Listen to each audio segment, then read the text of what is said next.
the main risk means the difference is the debt to equity ratio. Debt to equity ratio for the company. Like if throughout the period of the project, debt to equity ratio remains constant, then both methods will give us the same. So in that case, we have a criteria to use a different WACC. Like we have two types of WACC. At this moment, we calculated on the basic calculation of the WACC, means we calculated at the start of the period, WACC at the start of the period, and we applied that WACC throughout the 10 years. What happened between that 10 years? What happened that between 10 years? Like in the FCFE, every year we pay the debt, and like 4th or 5th year, if we see our FCFE, after that we don't have the debt payment. So means in our balance sheet, if we see in our balance sheet, so it means our debt is 0. So it means the debt to equity ratio significantly changed during that period. If it remains constant or a bit change like 1%, 2%, 3%, so then it will not have that much impact. So means that there is a minor gap is allowable in the FCFF and FCFE. But this much gap, like for the example, if we see that it's almost 40 million plus gap in that valuation. So this is not justifiable. So we need to use the second method of WACC, which is floating WACC, rolling WACC.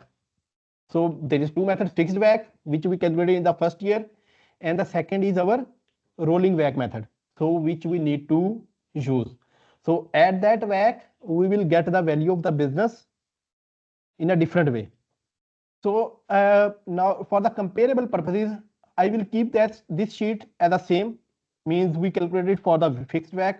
I have a switch that while applying the rolling WACC, we can shift to that, but we need to see the variance, means what was the variance, and so that's why I'm just making a new sheet for this one. So we can work on our floating WACC and see that how the things work. Rolling WACC means year to year, what's the difference in the year to year WACC. So there is a little bit tricky calculation for that. So we will do step by step together. So means the main DCF we covered in our the time schedule, but just for the rolling WACC, I want to cover this additional thing, because the normal practice, I did not see that everyone considering this thing, because this is a major gap in this one. So that's why I need to cover this. So I will discuss this once we complete that. So it will take 15 to 20 minutes extra to us to conclude this session. Okay, now this calculation will be for the rolling WACC. First, we will calculate our WACC only. We will not go for the FCFF and FCFE. We will just stick into our WACC. For the WACC, like at this moment, our risk is with debt to equity ratio. So means what is our debt to equity ratio? We need to fix that. For that, we in our WACC calculation, we need our debt for the year-on-year basis from the balance sheet, long-term portion and short-term portion of the debt. So we have debt, then we have a equity value, which is our equity. On the basis of that, we will calculate our year-on-year basis debt to equity ratio. Like you see in the column E102 and 103, we have a 50-50%, because this is the starting period debt to equity, means the debt to equity ratio. So now debt divided by our total debt and equity, and cost of equity divided by this one. So for the first year, it's same. So now once we start repaying for the debt, so it's changing. Now if you see after 5th year, 2031, so our debt is 0% and our equity is 100%. So it means that was a major gap in that WACC calculation.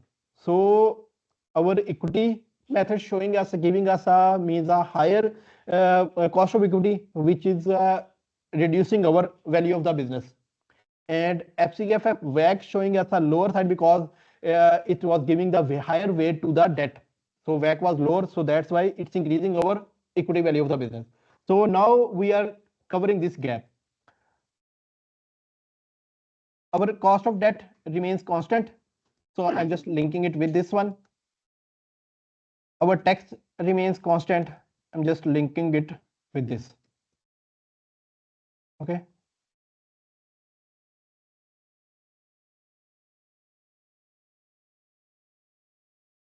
Now one thing is remaining, which is our cost of equity. So we just need to apply this formula for the WACC. So now once we incorporate that cost of equity, our everything means will be clear, means we will move forward this one. So now we have to calculate for the year-on-year basis cost of equity, risk-free rate, and these are our fixed items. So I'm just linking it with this one and just copying and pasting our formula for the.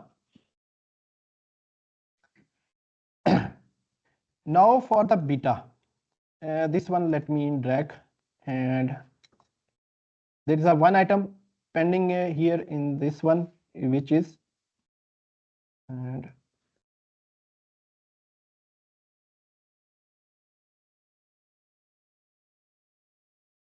which is beta, levered beta. So we will go back to the beta. Like our industry beta is same, our zakat or tax rate is same, and our formula remains same, constant. So now here we need to calculate our debt to equity ratio. What is our debt to equity ratio? Debt ratio divided by equity ratio, or debt divided by equity, total value divided by equity. So result will be same. So here we have our debt to equity ratio. So means like every year our debt to equity ratio changed. Now if you see at the start of the period, our levered beta was 1.52, and at the end of the period it's 0.79. So means we don't have a leverage risk, means the risk factor is covered because our debt is paid. So the value of the business 100% pertains to the business. So now why we need to adjust that into our beta? Okay. So now we'll link it with step by step. So our calculation will be done automatically, like we link it with our beta. So see, first year our WACC 17.7, and at the end if we see our WACC is constant at 14% once we pay off all kind of debt.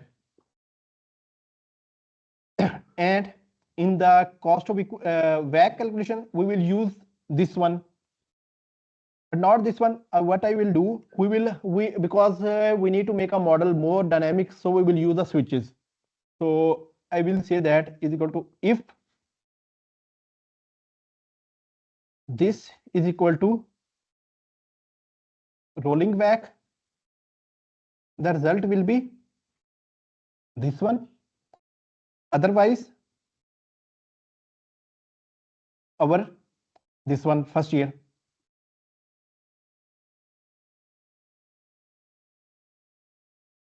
Yeah.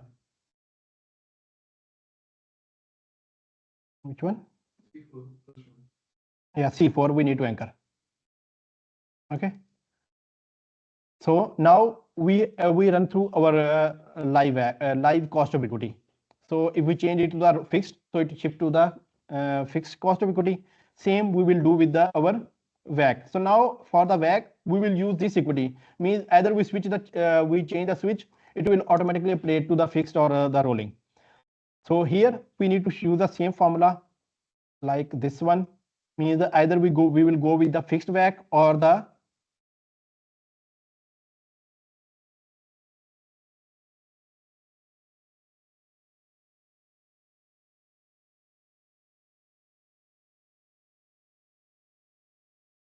we need to make the formula dynamic that we use in every calculation just by copying, pasting, and dragging. Okay. So now our WACC is also rolling. Now you see in the starting period our WACC was 12.3, but at the end of the period it's 14%. So which is matching with our cost of equity, means there is no debt. So cost of equity and WACC will be met. Okay. Clear up to now? If we make, yeah. Rolling back, the cost of debt would also be decreased. by the time we repay. Cost of debt means cost of debt is as interest rate. Interest rate remains same. Means our amount decrease, net amount of the debt increase. So percentage will remain same. Means this is the interest rate. Interest rate multiplied by net debt for the period means the debt opening balance for the period. So yeah, closing balance. So means we will get the company financial risk. No. Like for example, either we have to pay 100 million debt, either we have to pay 50 million debt. The interest rate will be remain same for the throughout the debt period, or it will be changed. The interest rate, we're not discussing the interest amount. Interest amount will be on the balance, but the rate will remain same for the tenure. So this is the rate. Okay. So this is adjusting with this one, means with the ratio we adjusting this. So we calculated our rolling WACC, fixed WACC. So now in our calculation of the FCFF and FCFE, first we will go with the FCFF in the FCFF method.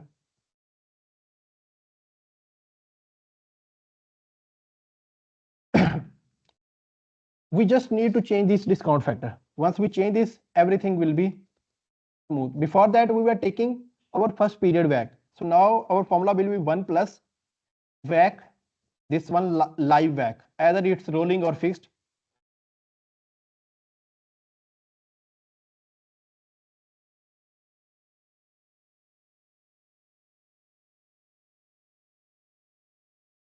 Okay, clear? So means we have calculated the value. So now at this moment our valuation same because we keep the fixed WACC. So we will have a compare we will compare both. So now let me add the for the cost of equity as well. Change the WACC for the cost of equity. Means into 1 discount rate into 1 plus our cost of equity live raised to power minus period. So we have, okay, so this give us the same value 98 million. So means other method, if we let me bring as per fixed WACC value.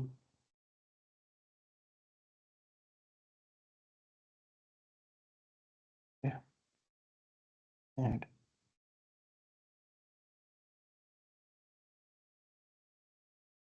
okay, so now we will difference.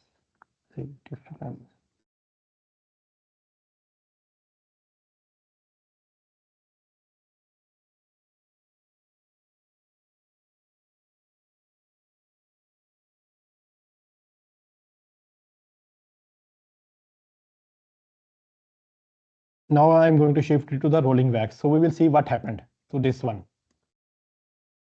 Rolling WACC. So now you see our valuation are almost aligned.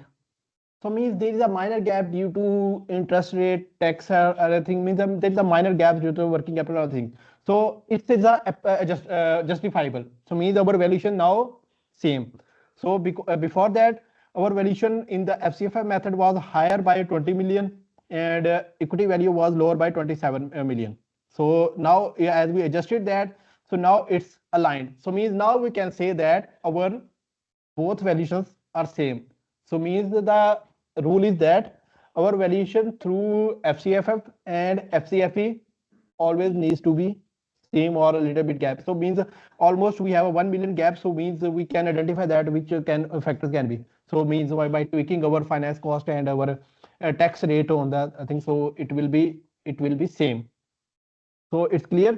So now this was the main issue in this using the fixed WACC. If our debt to equity ratio change means massively in the our operation period. So this for the future we for doing the valuation of the business, we need to take consider this thing. Either we have to use the rolling WACC by checking the debt to equity ratio for the throughout the period of the business. So if it remains same almost, for example, like first year is 50%, at the end of it's 45, 46, 47, so it's a negligible. So we can use the fixed WACC. But if it's a major difference, so then we need to use our rolling WACC method. So clear? So means now practically we have clear our all things. So anyone have a want to discuss anything else? Anyone have a question? You can ask question either in chat or. When we use mid-year convention and full-year convention. Mid-year convention means it's a on the operation basis. Like for example, we consider that our operation starting mid of the year, not at the throughout the period. So we can use that. Means like half year, or if our operation started in the September 2025, and so means we need to proportionate that for the first period. Okay. Anyone have question?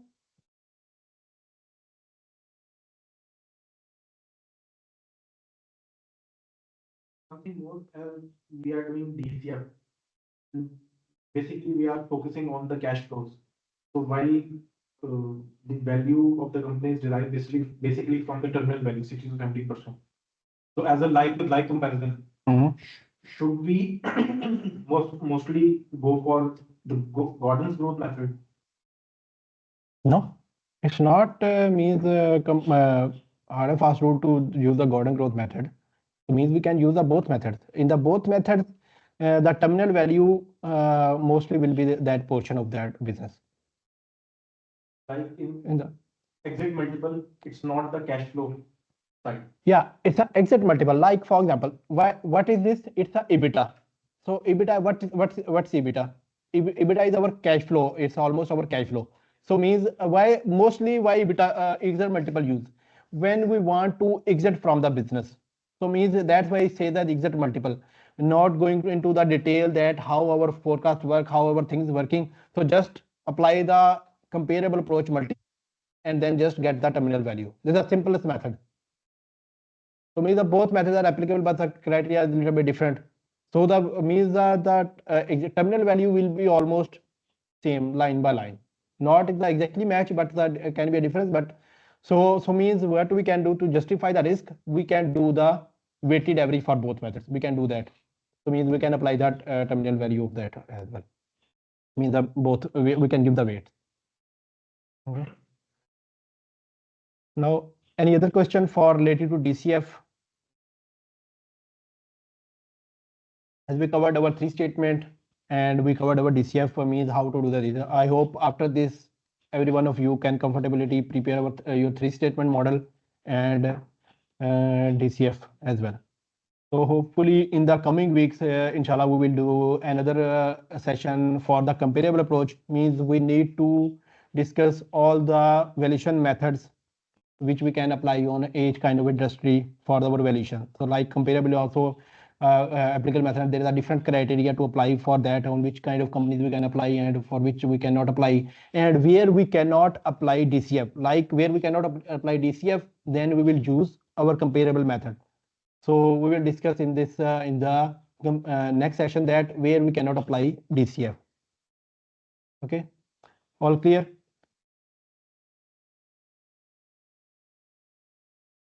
Thank you everyone for your time.